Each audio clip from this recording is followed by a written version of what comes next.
Oh, and it begins. We haven't started the show up like this in a while, Mike. Yeah, no, it has. It's been since before the playoffs for sure. Yes, sir. Well, guys, what's going on? I'm Paul Ryan, your host of the Across the Cowboys podcast. If you're new to the show, thank you for joining us. And to our regular listeners, welcome back. With me, as always, is my co-host, the greatest co-host in the world, Mike The Pig Crum. Mike, how are you? I'm doing good, man. Doing good. Eagles lost, so very big positive there. Sirianni lost, enormous positive there. And I'm watching this new look Lakers team, and at least there's some like hope in the season. Like I don't think this team's good enough to win it all. I just don't think AD is that level anymore, you know. Mm-hmm. But it's nice to like go into games, you know, or if we do end up making the playoffs, go into a series not thinking like, well, we're even going to win a game. Like Rob Pelinka did a good job. He's got a pretty damn talented and versatile roster. So at least now they're fun to watch. There's like hope when you're watching them. It's crazy how well LeBron's playing this year, man. I don't, man, it's insane. And I watched Kareem at a high age, like play amazing, but like amazing as in like he made the all NBA team as a center, but he was a defense and a rebounder. He wasn't a go-to guy anymore. You know, Yeah. He was barely over double digits scoring a game. This dude's friggin' 36 putting up 30 a game. Like, yeah, dude. He's crazy. And now we'll see, you know, it irritates me that, you know, he's going to play in the All-Star game and he's missing these games. Like, that bugs me. Like, don't play in the All-Star game if you're going to be missing these games where they're trying to make it in the playoffs. Like, they're 5 teams back of getting a chance in the playoffs. Like, so, you know, hopefully he doesn't even play the All-Star game no matter what. Like, if you're that bad, you're missing games. Mm-hmm. But let's not get into Lakers stuff already. I know it's off season, but it's not that bad. Well, one last question. Did you watch the game where he broke the record? Yeah, I had to sit through that. God. It was just embarrassing because nobody else showed up. It was like, and then the coach afterwards is like, well, the game was more about, getting him the record than playing basketball. What does that have to do with defense? What in the world?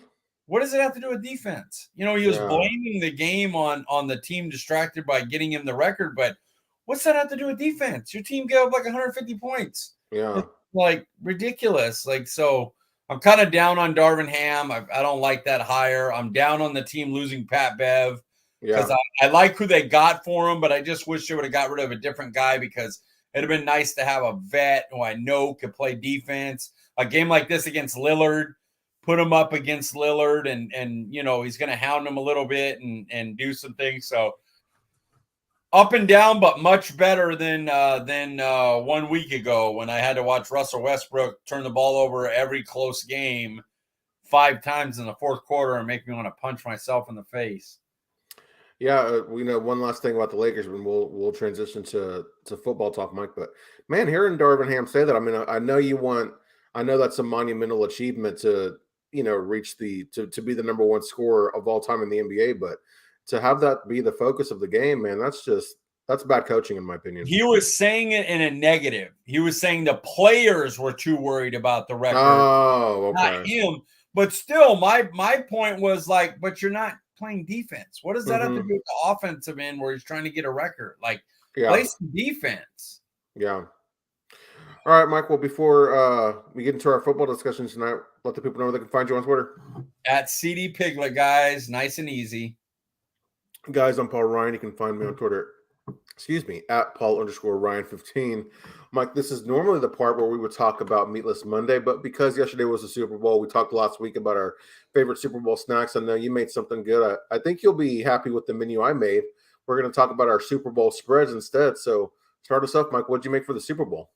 So the best item was definitely a mustard pulled pork, a mustard base pulled pork.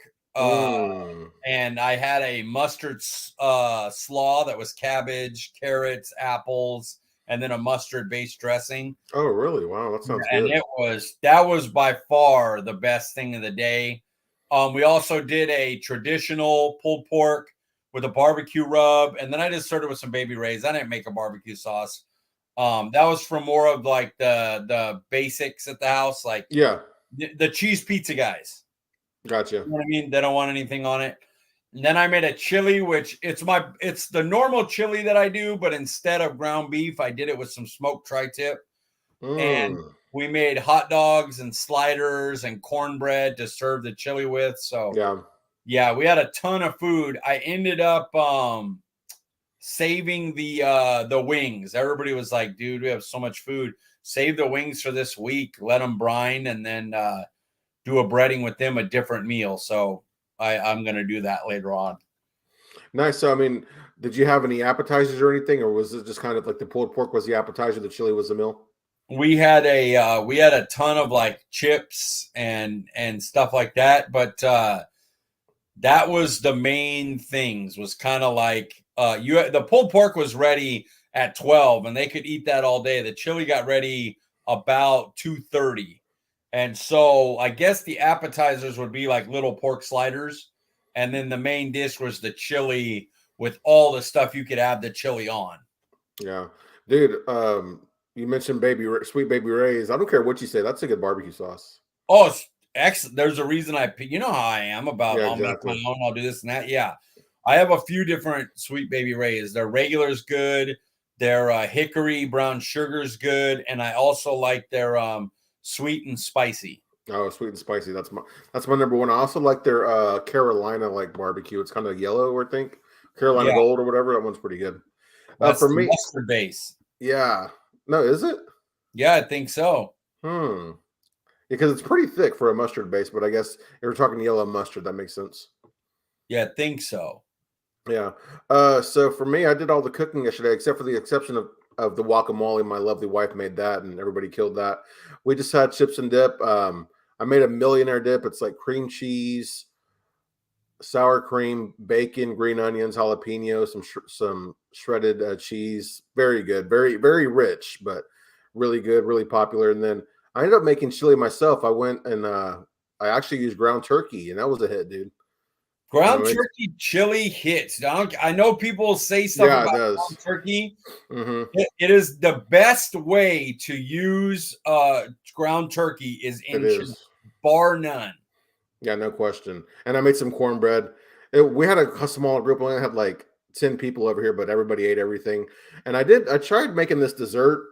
It's called like a fluff salad, where you get Cool Whip and Greek yogurt, and then you're supposed to use instant pudding mix, but I accidentally got Jello mix, and you use some frozen like berries for crunch. It turned out okay, but it was just kind of liquidy, but had good flavor. That was kind of the most disappointing part of the night, but it was a good day of food. You want to know what's crazy? All that food I said, and we only had 6 people. Oh, really? I use a lot of leftovers, so we try to use it as an occasion to clean out the freezer and everything. Right. Stuff around that. So yeah, we crushed a lot of food, and there is a lot that, man, I can't wait for some of this stuff. I'm gonna take that pork with the mustard base and make pizza out of it. I'm going to make tacos, dude. Yeah. Oh, nachos. Yeah. Nachos out of the regular barbecue base one. Yeah. The chili will not survive. The chili has been eaten all day because there's too much stuff to have it with. Yeah. And so that won't make it. But the porks, I'm going to do some unique stuff with. I was hoping there'd be some chili left over to make some chili dogs sometime this week, but man, everybody killed it. There was like half a serving left. You got beans in it? Yes. Okay. Always. Good man. Yes, sir. Yes, sir. All right, Mike. I don't know about your guests, but my guests, they're not all of them are big football fans. My little sister and my cousin, they came over. They wanted to watch the halftime show. But regardless if you're a football fan or not, you always love the commercials. You always want to see the Super Bowl commercials. Which commercial was the best of the night for you? Look at see if you can see my sweatshirt. Yeah. Okay, the sweatshirt is a Disney 100 sweatshirt. Okay. So that one for me was so good. The Disney 100 where Walt's talking and it's just going through all the movies of Marvel and Star Wars and everything. And it's like thanking the fans for 100 years, you know? Oh, okay. Fantastic. That, not even biased, that by a mile was my favorite one. Taking away bias, I just thought it was a great commercial regardless. But taking away Disney from me, because look at behind me, that Miles Teller Bud Light commercial where it's just him and his girl dancing and stuff to with the dog and everything. Yes, that was is easy. They're just dancing to the hold music, and I don't even drink beer, but I really that commercial was memorable for me. So yeah, those were my two right there. Those were the Disney 100 being the main one, but not allowing me to use Disney because that's my crutch. The Miles Teller Bud Light commercial was really good. Mike, we're starting the episode off strong, first with a laugh, and now here we are tied with the favorite commercial of the day. Mine was Miles Teller and his wife dancing. And I don't know if that's because, I mean, it's a good commercial, and I really like Miles Teller. That's probably my Hollywood man crush, if you will. But, or is that saying more about how unmemorable the other commercials were for the Super Bowl? Well, I think one is, I'm taking trailers out. Obviously, I love the Guardians of the Galaxy trailer, and Fast X was cool to see and everything, and those are cool. But yeah, there wasn't a lot of memorable commercials minus the Disney 100. But I think the Miles Teller one was just relatable, minus the fact that Miles Teller is a stud and the girl is gorgeous, and we look like we look. when you're sitting there on hold, like turning something that annoying to sitting there like God on hold forever into like a fun moment between him and his girl and his pet, his family. Was like very relatable, and it was easy. They didn't overdo it. It wasn't like, it was natural, man. It really was natural. It felt like they came up with that at the house. Yeah. And like, hey, we do this all the time, dude. You ought to make a commercial out of it. Instead of Bud Light pitching, hey, let's get Miles Teller and do this with the dog. It felt like it's something that Miles Teller was like, hey, we ought to, they did it one time, was like, hey, we ought to see if someplace wants to do this as a commercial. It works so well, I enjoyed that. I didn't think anybody else would even remember that commercial. So it's cool that we both came up with that same one. And you know what? I can now see it becoming a trend where people start doing that, like couples start doing that. Absolutely. That was a well done commercial. And it made me remember that it was Bud Light, because sometimes I'll see a commercial, I'll go, oh yeah, this commercial is good. I don't remember what it was for. Yeah. But I remember I liked the commercial. This one I remember the Bud Light. Yeah, well, you know what? And also I do kind of have a theory that they play the Super Bowl. I mean, I know everybody pays for their commercials to be played during the Super Bowl, but I think the way they, like, depending on the game, if a game's really bad, you'll see really funny ones, like really good ones to kind of keep you focused on the game, like so you don't want to leave. And then when the game's really good, like they'll play some okay ones, but like it's like you have time to get up and go get some more food, go to the bathroom. You're not worried about missing anything and just coming back to the game. I have a weird theory that certain commercials get played in certain orders, based on how the game's going.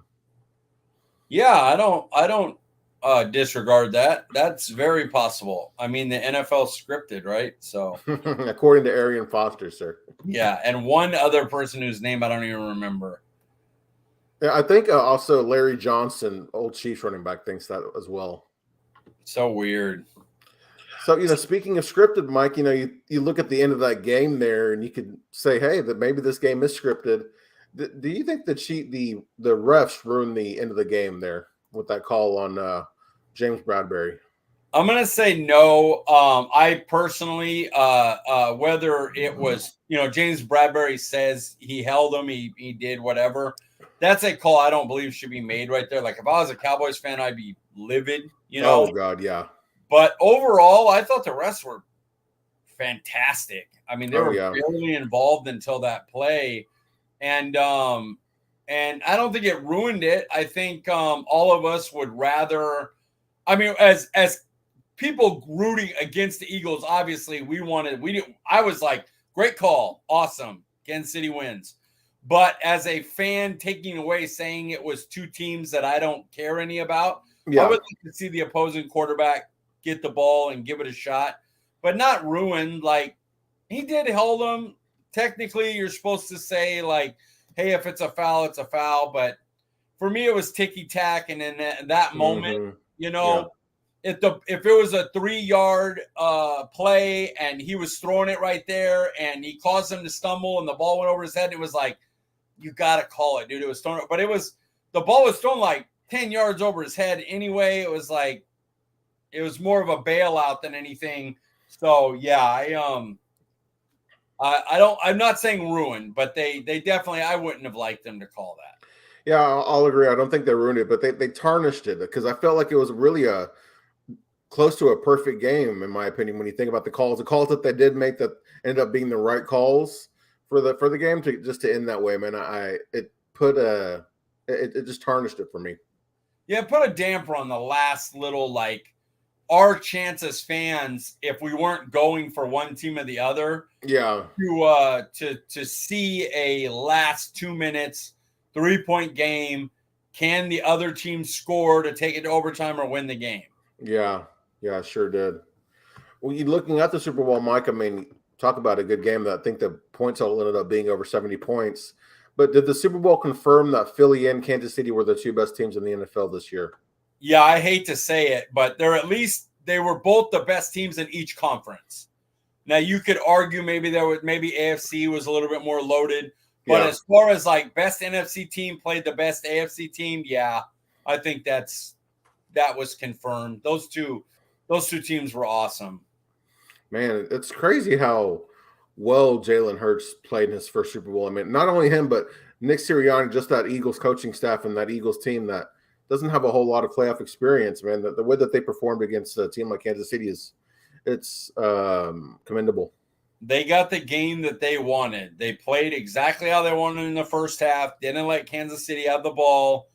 Controlled, wore down the Chiefs' defense. Mm-hmm. And Andy Reid and them made adjustments and outplayed them in the second half. But you can't say enough about, especially the game Hurts had. That was a damn good matchup. And the last team with the ball ended up winning, basically, last 8 seconds, you know. And that was such an even matchup.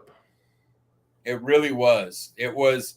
The funny thing is, we went into it going the best roster versus the best QB head coach. Yeah. And it felt like the head coach kind of played out, like his stuff in the second half was, out-coached their halftime adjustments.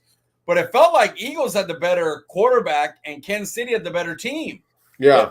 By how they played with a defensive score for Kansas City, a punt return that set them up on the 5-yard line. Like, it felt like Mahomes got more help than Hurts. And I'd have never guessed that.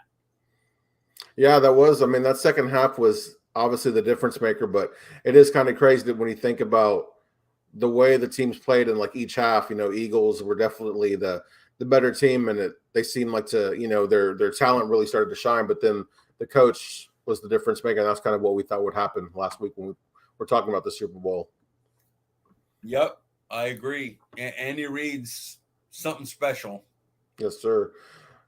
I heard a stat that the Chiefs scored in every possession there in the second half.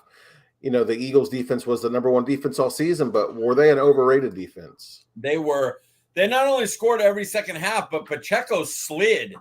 Otherwise, they'd have scored a touchdown every possession in the second half.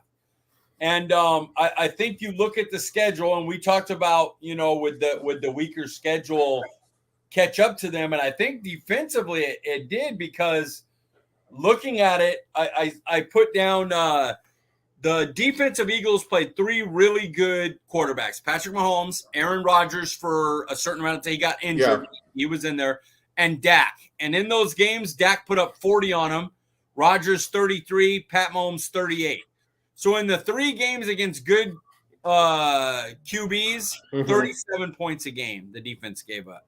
Yeah. Like, that's brutal. So, yes, when they're able to get ahead on offense, control the clock, make a team pass, the team is throwing Daniel Jones or a 4th-string quarterback or, one of the bad ones they played all year, it's easy to get the pass rush going, and the defense looks better than it is. Yeah. Well, I'm not saying they're not a top half of the league defense still, but they clearly weren't the number one defense in the league. That was more about schedule. Yeah, they did get exposed a little bit, but man, when you play Andy Reid and Patrick Mahomes, who doesn't get exposed, you know? And that O-line, like that offensive line for Kansas City, shut it down, dude. Crazy game last night. No sacks. In the second half, they just went one-on-one. They were like, if Hassan Reddick can beat our right tackle, he hadn't done it all game. Yeah. So he just left them one-on-one, and it shows us the slight little difference between guys like the special ones, like Micah Parsons, and Reddick, who's a great pass rusher.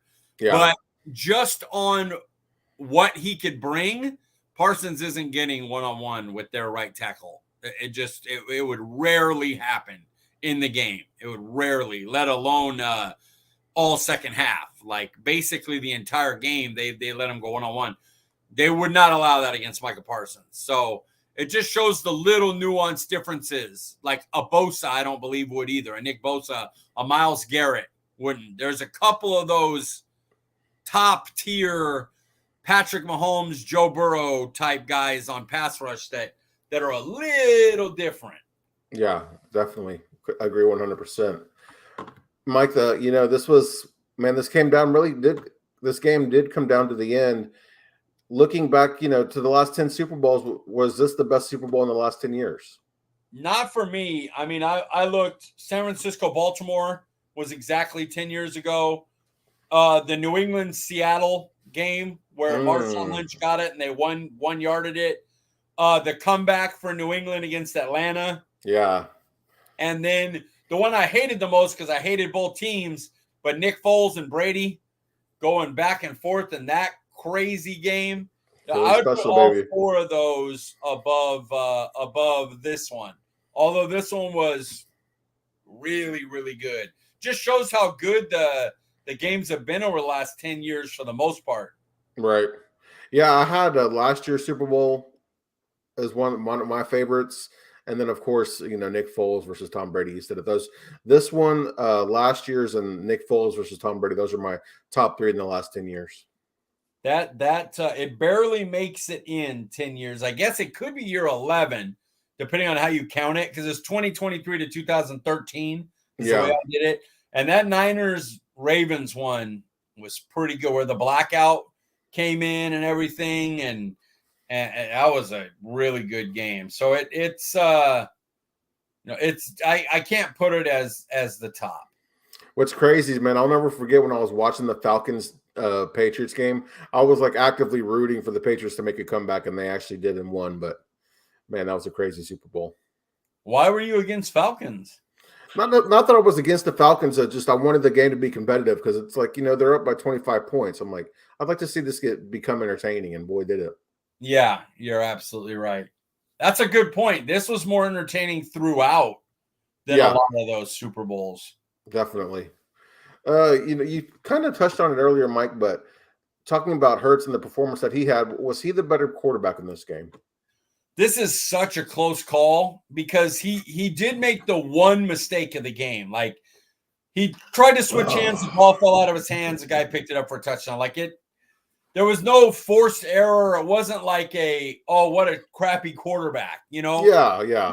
It just a weird ass play when you're switching hands. You're worried about getting hit, and the ball just pops out. Like, so he did have that play, but on the other end of it, like, he didn't really get the help Mahomes did. Like I said earlier, the defensive touchdown, the kick return, getting him to the 5-yard line. Kansas City ran the ball better than the Eagles did. Like, you look at Jalen Hurts, over 300 yards passing, over 70 yards rushing, 4 total TDs. Like, he dominated. I got to give him the edge, even though Mahomes played basically a perfect game, but he just didn't have to do as much. And for people that are fans of Dak who have heard enough of they lost, he sucks, all the stats, who cares, he couldn't win the game.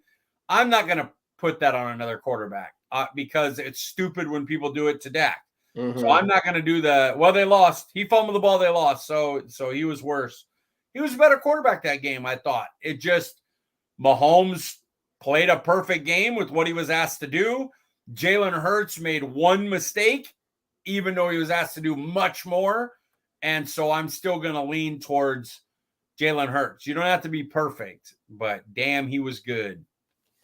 Yeah, I'm going the other way, Mike, and it's, man, you make a very great point as to why Jalen Hurts was a better player, but I'm giving the slight edge to Mahomes only because they're in the second half, man. You think about the performance that he had, that what the team was able to do, scoring on every possession and overcoming a 10-point deficit. That doesn't happen without Mahomes. Yeah, crazy thing is I believe Eagles scored on 2 of their 3 possessions. Not counting the last one, obviously, the last 8 seconds. Yeah. So 2 of 4, but they scored on 2 of their 3, even though Jalen Hurts is only like 7 out of 11 for like 90 yards, which Dak would have got killed if that's what he came up with. But he did put 11 points on the board, and he put him in the position to win the game. So either way, both quarterbacks played great. Whoever won amazing. The game, quarterback was the MVP. I was there for after Hurts had converted that 2-point conversion. I'm like, dude, he might actually win the MVP even if the Eagles lose. He, for real.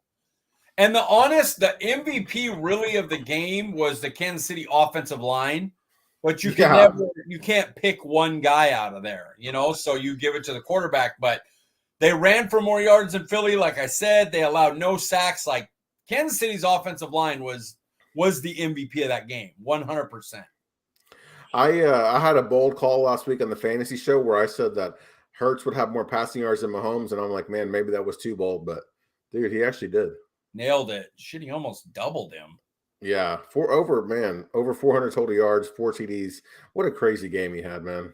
Yeah, he killed. I told everybody, I was like, that he's a running back stuff. That if you're doing that now, you're just hating it. You're a Dak hater for Hurts. That's all you are. Like, he made so many the throws to Dallas Goedert on third down, the one in the double coverage that he caught right before going out of bounds, the one on the opposite side that he got on another third down, the Pascal where he's rolling out left, which is the thing that everyone said, let him roll left, he can't throw. He rolled out left, got set, made a throw to Pascal for a first down on like 3rd and 6 or 7. Like, he was making throws all game that I was like, because when they got to 3rd and 11, I'm like, all right, got him to 3rd and 11. Just don't let him scramble for it, make him throw the ball. And he was hitting the throws every time. And so that's props to him. He killed it. He really did. So, you look at his game that he had last night and the season that he had. Has he shown that he's worthy of a big money contract this season?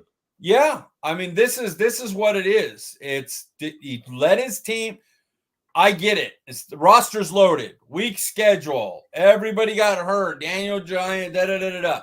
He made the Super Bowl. Then when he got to the Super Bowl and played the good team, the one that you can't make excuses. Kansas City's a good team.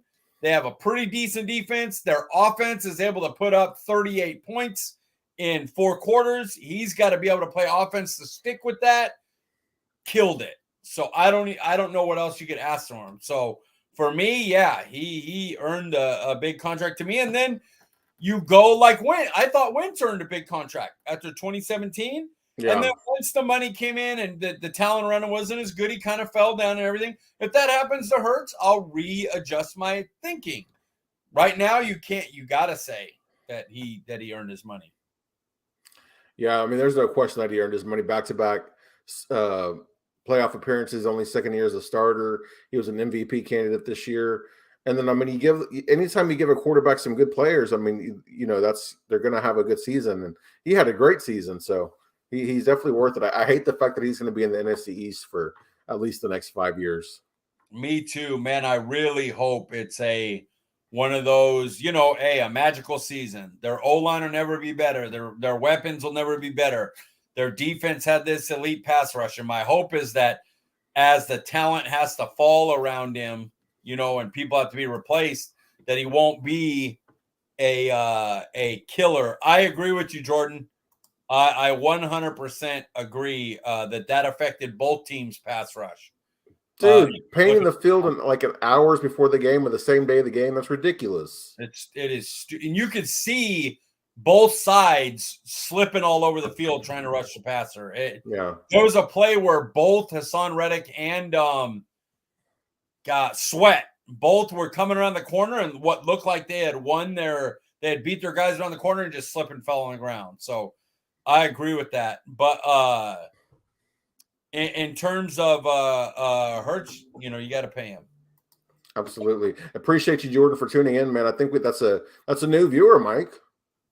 Good. Need him. Absolutely. Again, thank you, Jordan. Appreciate the love, man. Sticking with Jalen Hurts here, Mike. I know this is going to be some recency bias, I'd imagine, probably on my part, but after this season, again, this performance in the Super Bowl, where does Jalen Hurts rank among current NFL quarterbacks for you? I think you have to be recency biased right now. Like, how are you ranking them if not? Like, yeah, you kind of have to. So for me, I got tier 1 is Mahomes and Burrow. They're the top guys. There's no.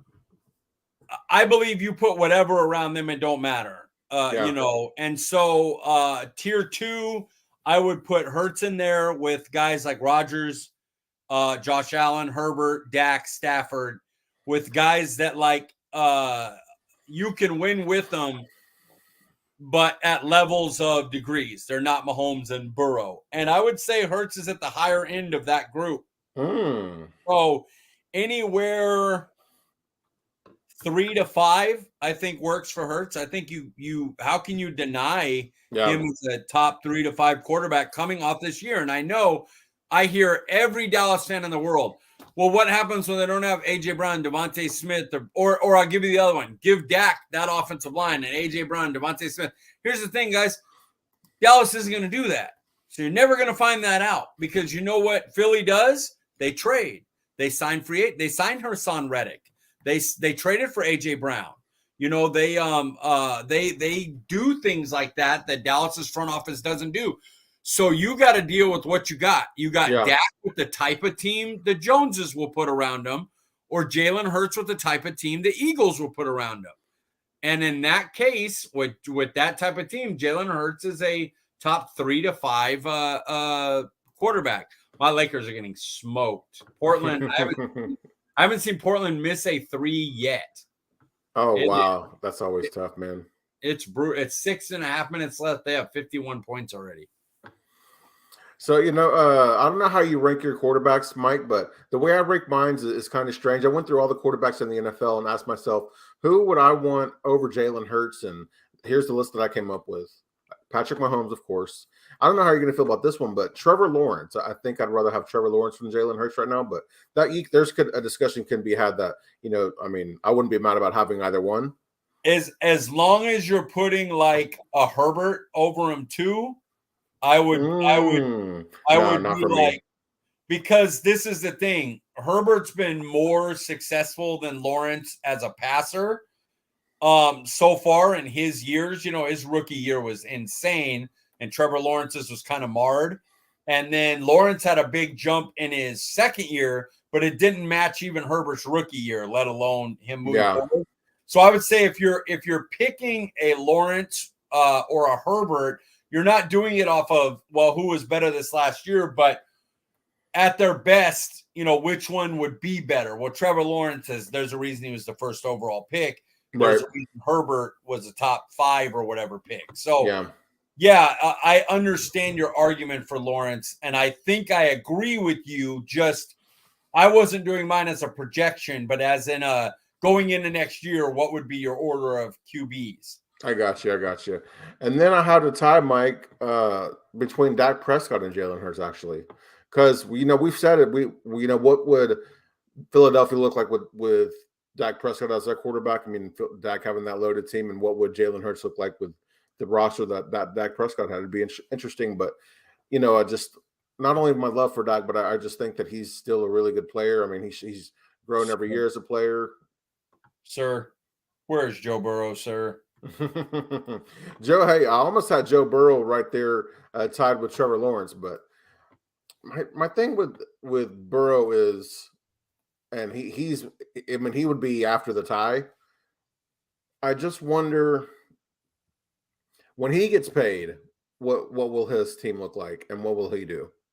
Not that he has a loaded team, but man, he's got a really good team. He has good receivers, but they rebuilt the O-line, and it was just coming into Together. form, and it got hurt and everything. But Yeah, I just feel like, man, I would take Joe Burrow over everyone not named Patrick Mahomes. I think to do what he's done with no O-line, when I've seen how that affects Dak Prescott. yeah. It blows, and basically once the O-line went, the running game was like, so Mixon wasn't this beast. So I was like, well, I think Burrow's one of those special guys. No, I mean, don't get me wrong, I do too. I just when I was looking at him, I'm like, man, I feel like Joe Burrow should be in here, but I'm like, I don't think I want him more than Trevor Lawrence. Obviously not Patrick Mahomes, but the case can be made there. I don't know. I made my list how I made my list. Maybe we can debate it sometime. If I did a list like the way you were going over yours, mine would be Patty Mahomes, Burrow, Herbert, Lawrence, and then I think I'd have Hurts, Dak right in after that. Yeah. Or Hurts for his youth, and then right after that would be the Josh Allen, Dak area, that type. Mike, here's Jordan again. I don't know how often you get on the podcast account, but I was asking him if he was on Twitter so we could give him a follow, but he hasn't responded to that yet. So I want to make sure if I do find out that he's on Twitter, we got to make sure to follow this man. Yes, and my name is really easy to find on Twitter at CD Piglet. That's it. So just hit it up and let me know it's you, Jordan, so I remember. And then because I'm in the middle, I just submitted an article, so that's kind of been on my mind, and I might forget. But if I see your name on there, I'll hit you up too. I'll hit back to follow. Is this name or person ringing a bell for you? I feel like I know a Jordan that I was on with just recently, but I don't remember if his last name was Stock. You mean like you did a podcast with him? No. On Twitter, I was engaging with them, talking about something Cowboys or Eagles or Super Bowl related. I got you. All right, Mike, let's move along here. Looking at the other quarterback, Mahomes, where does he rank for you among quarterbacks all time? And there was a bit of a caveat here. I thought it'd be better to rank him among quarterbacks that we got to watch like their beginning of your career all the way to the end, or at least 10 years of their career. So hit us with it, Mike. Where does Mahomes rank for you? He's fifth for me. Obviously, Brady. I had never had Brady on top because of all the cheating stuff, but then he goes to Tampa and wins 2, and it's kind of like, dude, 7 rings. Like, you got to give him his props.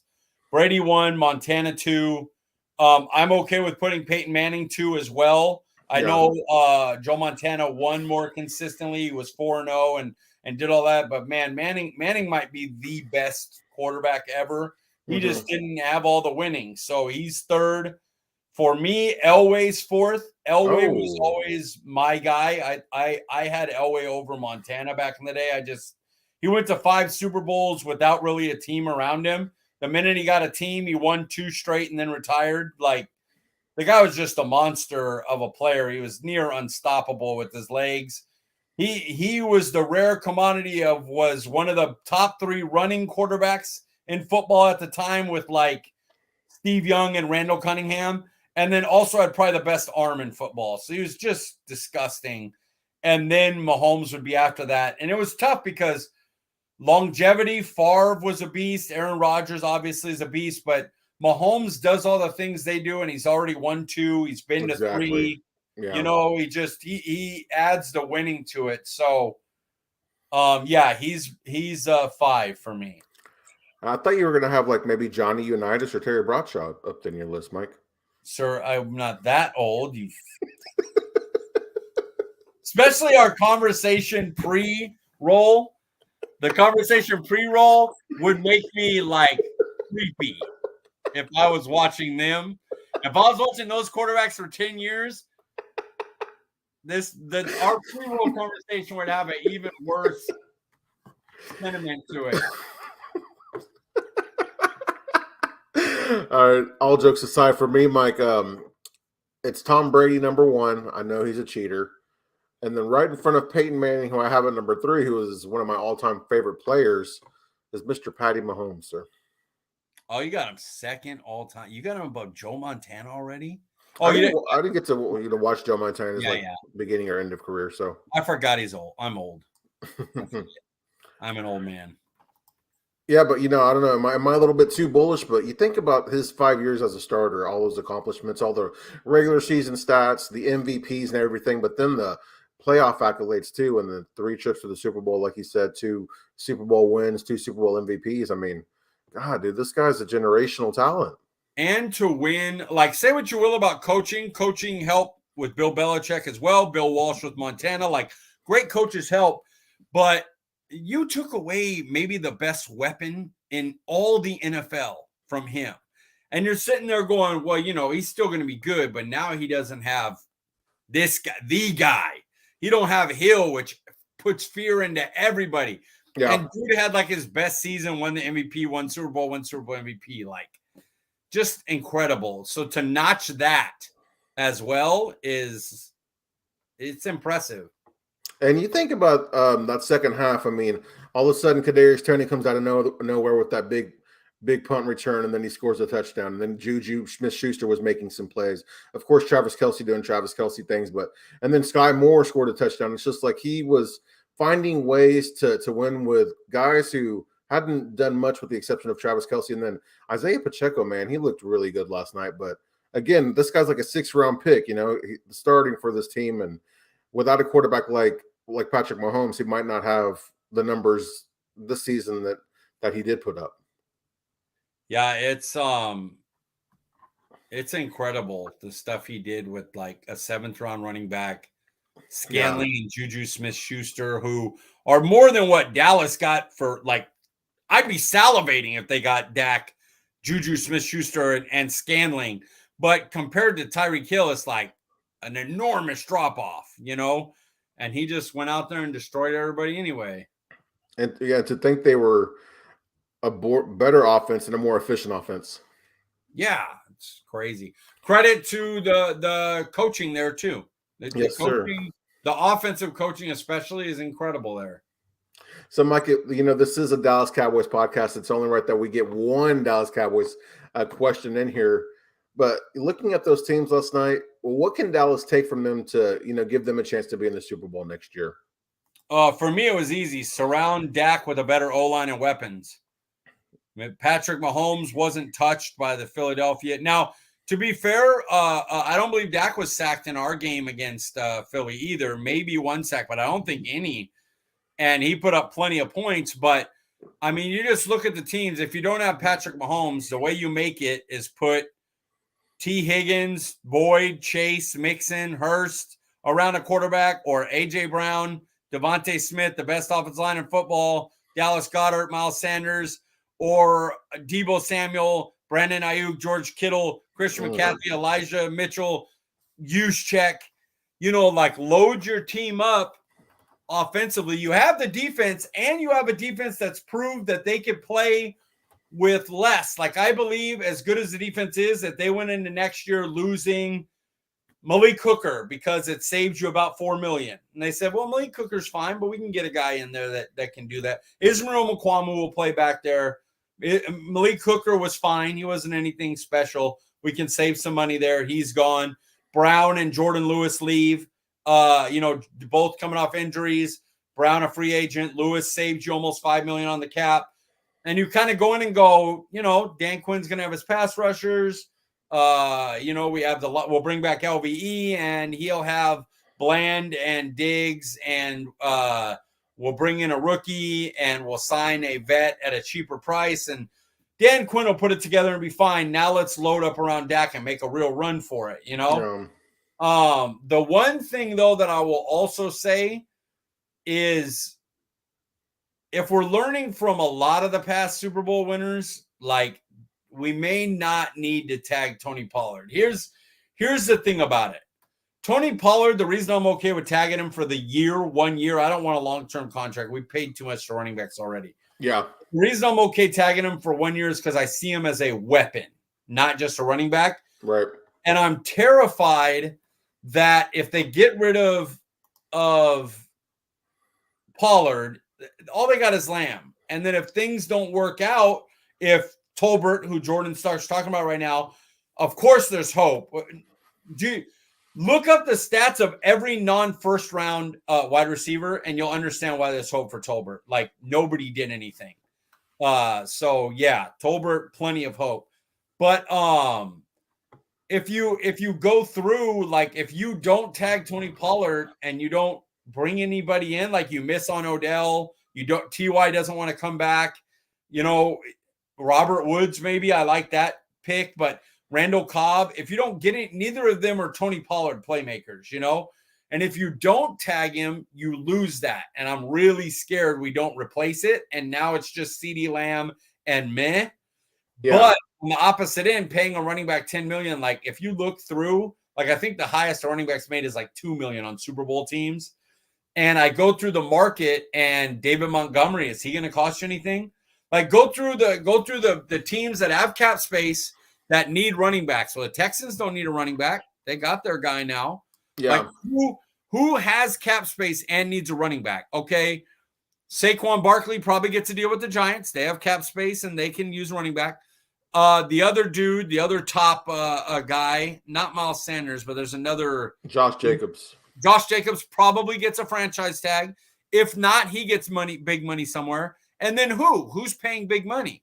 Maybe Pollard coming off an injury is the other one guy, or Miles Sanders, who just got out of a Super Bowl, is the other one guy. But those are going to be your money makers. Okay, now look through the people that are on there. David Montgomery, Kareem Hunt. I like both of those for Dallas at a cheap price. Kareem Hunt would be nasty, dude. Yes. Let Zeke go. Let Pollard go. The thing about Mike McCarthy's system is they have to be able to be receiving options. Well, David Montgomery can catch out of the backfield. Kareem Hunt can catch out of the backfield a lot. Kareem Hunt is elite at it. Excellent. Yeah.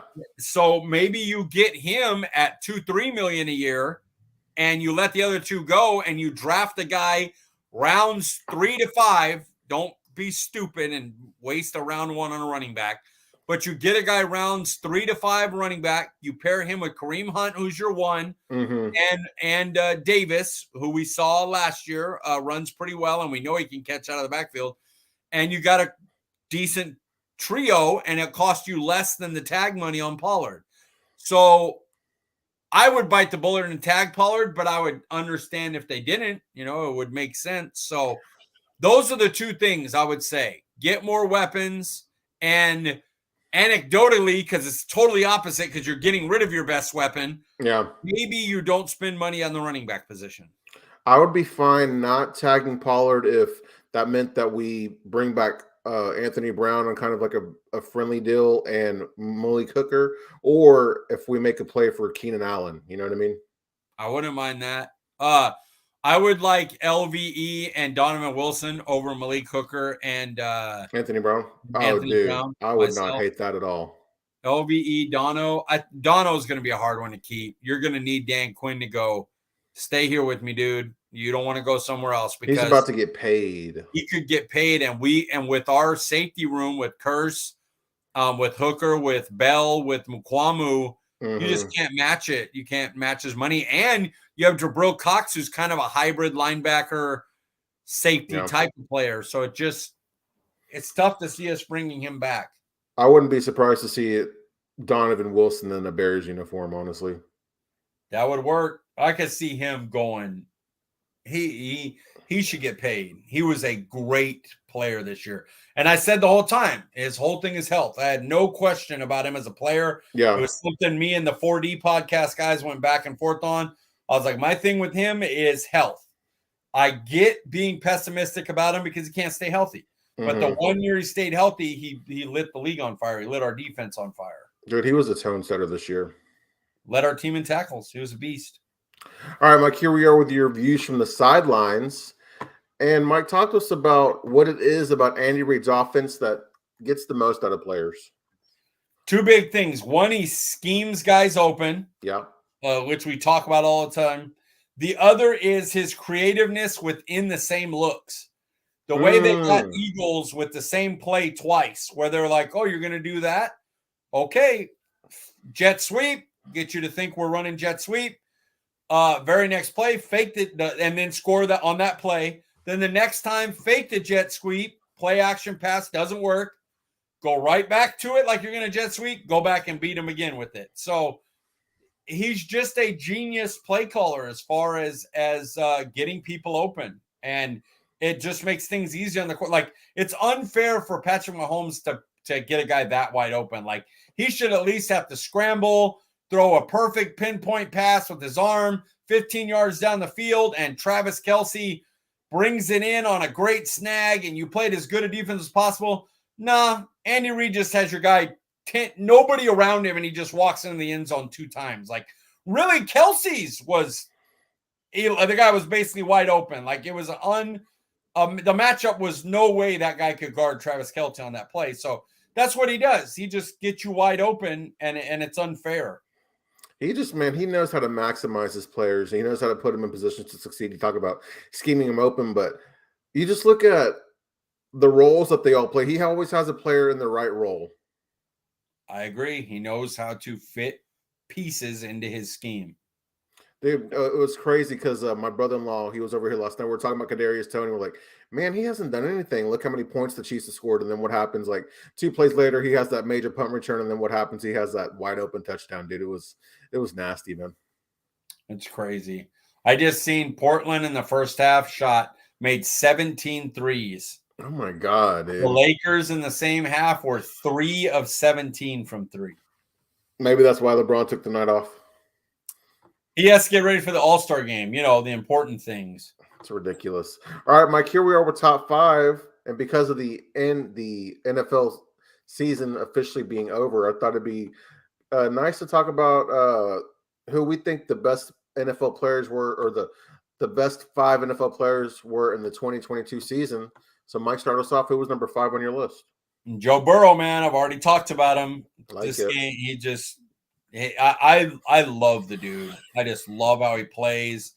Joe Cool. Like, I know that's the old Flacco one. I don't want him to be a Flacco, but he just seems to be, don't matter what the O-line's doing around him or anything going on, he knows he can make a play, and he's just fantastic. So, yeah, I honestly, if the other 4 guys weren't so good, I'd get him further up the board. It's hard to fit him in with the other 4 dudes I have. Yeah. Number 5 for me, Mike, I'm going Trevor Lawrence. We talked a little bit about him earlier. I understand Doug Peterson. They made some good, offseason signings this year. But, dude, to go from the year that he had last year to the year that he had, he just reminded people what he can be, and that he's the next elite quarterback in my eyes. When his coach isn't incompetent, he's a damn good player. All right, number 4 on my list, Mike. I'm going with our guy, CeeDee Lamb. Oh, I didn't get Lamb into mine. Lamb would have been probably somewhere in the 7 to 10. Yeah. So, yeah, he killed, man. What an elevation, to when the season had started, I was like, come on, y'all, AJ Brown's number 1. And AJ Brown did nothing to change that. He had a great year. But CeeDee had such a monster year, basically alone in that wide receiver core, like everybody going after him, that and now going into next year, I would probably rank CeeDee Lamb as my number 1 in the NFC East. Mm-hmm. And AJ Brown is like 1B. Exactly, I wouldn't argue if people put AJ Brown. I wouldn't be like, you're stupid. But just seeing what Lamb was, I would put him 1. The reason being what had him in my top 5 was not just the season numbers, but the way he answered all the questions that we had about him. You know what I mean? Yeah, I just imagine you told him, like you had that game where nobody did a damn thing offensively in game 1, and then game 2 through 6, your quarterback's the backup quarterback, and to still put up whatever it was, 1,310 touchdowns or whatever. Crazy. Mike, who's number 4 on your list?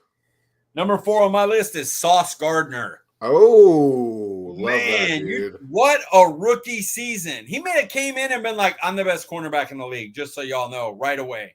Rookie year, I'm the best. That is crazy. He was so filthy this year, dude. A rookie's impossible to be that good as a rookie. We Seriously. saw Trayvon Diggs, who was an all-pro in year 2, just get routinely smoked as a rookie because you got to learn shit. Just how it is. Sauce Gardner was like, nah, dude, they got to learn about me. Yeah. He put everybody on notice, dude. He was crazy. I was one I was getting in that top 5. Yeah. Okay, number 3 on your list, Mike. Number 3, Justin Jefferson, the best wide receiver in football. It's amazing because Kirk Cousins and the Vikings team all feel like frauds except that one guy. Like, yeah, we can say what we want, but we all know that dude is legit. Like, legit wide receiver 1. And, there's other guys that are up there with him. Like Jamar Chase is up there with him. Right. But nobody is like, oh, this guy's above Justin Jefferson. No, he's not. He's a tier of his own. Yeah, I agree. He's a beast. So, Mike, number 3 on my list, man. He was in the game last night. I'm going with Mr. Chris Jones, defensive tackle for the Kansas City Chiefs. Beast. Damn, you have a lot different list than mine. It is really good. It's a really good list. The reason being is you think about that Kansas City defense. Of course, they've got Frank Clark and George Karlaftis, a rookie, had a good year. But man, you look at that secondary. It's some young guys and some people who don't really know or had a good year. They're good as a unit, but by themselves, how good are they? They're linebackers, young. You know what I mean? They have a young unit, but this guy, dude, just every year after year after year is like the heart and soul of that defense. He is a monster. And he'll take over a game. Yeah, at defensive tackle. Like if Aaron Donald does retire, then he's that guy now. Yeah, absolutely. Okay, Mike, number 2 on my list. He was a quarterback last night for the Philadelphia Eagles. My guy, Jalen Hurts. He was 6th for me. I had Burrow a little bit above. And again, not fair to Jalen Hurts, but I'm listening to Best 5. His team was a lot better than Joe Burrow. So I put Burrow at 5, but that is not a knock. That is not me crapping on you. He had to make all the plays. I don't care how good things were around him. Just look at that Super Bowl and tell me that he's carried. I don't think so. He carried that team is what he did. So, he definitely belonged in the top 5. He was in it was him or Burrow. And for me, I just think Burrow's a tier above everybody but Patrick Mahomes. So that's the only reason he stayed out of my top 5. Totally fair. All right, Mike, number 2 on your list. Number 2 on my list, Micah Parsons. Hey, okay. Monster. Like just different. Like he even wore down for a while at the end of the year, but he just had so much attention on him, and then never got hold calls. Like, man, bro. Oh, you know what? Jalen Hurts was 7. Nick Bosa was 6. I apologize. Okay. I had Nick Bosa because I was thinking the same thing. Like Nick Bosa is another guy. He had more sacks. Basically, everything else Parsons was on par or better than. But Bosa was another guy that just got held all the time. So that was another battle there between 5 and 6. But yeah, that Micah Parsons, just to watch every snap of his basically 2 times over, he's rare. He's really rare. Who knows how injured he was, He was beat up. Yeah, he was beat up the second half of that year. All right, Mike, here we are. Number 1. Who's number 1 on your list? Mahomes. I'm sure that's the guy. I mean, how can it not be? Lost Hill and then just broke every record, more efficient, won the Super Bowl, won the MVP, Super Bowl MVP, just completely dominant. So, yeah, Mahomes easy. Dude, and then, man, his performance in the playoffs, even after injuring his ankle. Yeah, he's insane. Totally insane. All right, yeah. So last week we were doing our prospect preview. Forgot about that. And the guy I wanted you to study, Mike, was Sean Evans, running back out of Ole Miss. Talk to us, Mike. What are Sean Tucker's strengths? No. Zach Evans was this week, right? And then Sean Tucker's next week. No. Zach Evans. I'm sorry. You're right. Zach Evans. Okay. So the first thing is he can beat defenders to angles with his speed. Yeah. Did it consistently in college, and it shouldn't change in the pros, even though everybody's faster. He will beat most linebackers to the edge. In his 3 years, I think one was at Ole Miss and two was at TCU. Thank you, TCU. He averaged 7.7 yards a carry, 7 yards a carry, and 6.6 yards a carry. How nasty is that, dude? Nasty. I think the most important thing about him, other than the fact that he's obviously has the talent, is that he can run the ball anyway. If you're a shotgun team and he stands next to the quarterback and runs the inside zone or the outside, the zone play from that position, he can do it. He has the speed for sweeps, no problem beating people to the edge on sweeps, and he's a good traditional inside runner because he's creative in traffic. He understands start and stops. He always ends plays going forward, like almost. It's hard to get him to get tackled and go back or get stops against him without him gaining the extra yard or two. And he's one guy away from making people miss. I mean, from taking it all the way. If he makes one guy miss, it's over. It's over. He has that kind of speed. So love hearing that, man. He's an impressive runner. Now to the weakness side. Yeah. It's about all he is. He does not rate his route running. If he does catch the ball, which isn't often, he's not a yak guy. So running is different from him when he's running the football than it is when he has to catch, turn, and make a run, Mm-hmm. I don't know if that's because he's worried about his route running and make sure he's in the right spot, making sure he catches the ball, but he's just a different runner after the catch when he's catching compared to just getting a handoff. And he doesn't pass block or block really well at all. So he's your 2 down back that you have to train into finding a role for him on third downs or have yourself a Hunt, Jack Evans and Kareem Hunt. Yeah, to play in the on third downs. Interesting. Okay, Mike. So is he a day one contributor? Yeah, because you need guys on the first 2 downs to be able to run 5 yards a carry. Like his running ability, especially the way the league is starting to trend more.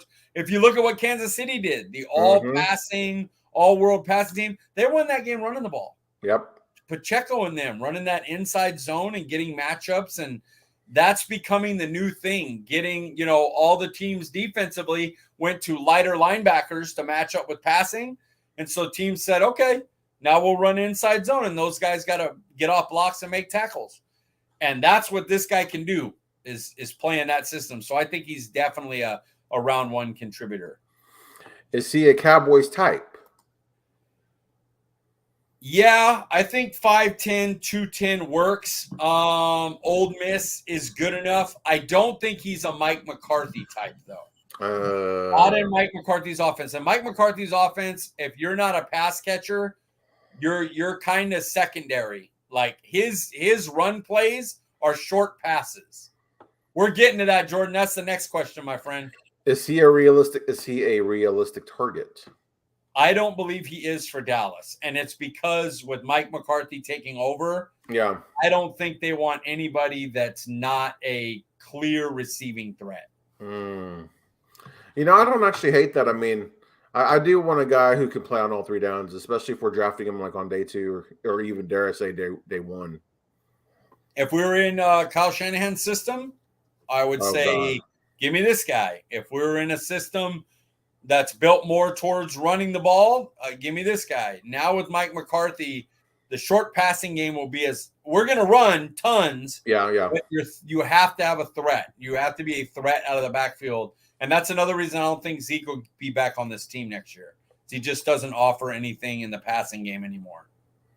Okay, so Mike, Jordan's asking what round would we draft Evans? I think he's a day 2 pick. I think some team could take him towards the end of the second, but I don't think he definitely wouldn't make it out of the third. All right, and no, it's a little too early for your grades because we haven't done the combine or anything, so we won't get to those yet. No, got to see the interviews, the medicals, the drills at the combine, and all that good stuff. All right, Mike. So next week, you got your pen and paper out, I assume, but your prospect preview is going to be Marvin Mims, wide receiver, Oklahoma. Oh, okay. So the Sean Tucker is because you thought we were doing Sean. I put Sean Tucker in because I thought that was the guy. I might have Marvin Mims already done. Okay, good. Yep, that'll make it easy on me. Oh, really? I hope you like what you saw. I did, but yeah, I did. Okay, yeah. Sorry, I mixed up something there. No, but you don't get to know yet. Okay. You don't get to know yet. You have to wait. I'm all right. Well, Mike, as always, man, I enjoyed the discussion tonight. Jordan, thank you so much for joining the discussion tonight as well. Make sure to follow you from my personal account and the Cowboys account. Yeah, tag me, please, too, because I remember the thing, and there we go. At Jordan Stock too. That's funny. I was just gonna say I'll do it right now on air. Yeah, there you go. I'm at CD Piglet, guys. Letter C, letter D, Piglet, nice and easy. I'll find Jordan Stock too, while he finishes up the show. Jordan, thank you again for joining us. Guys, I'm Paul Ryan. You can find me on Twitter at Paul_Ryan15. We appreciate you joining us, and we'll see you guys next week.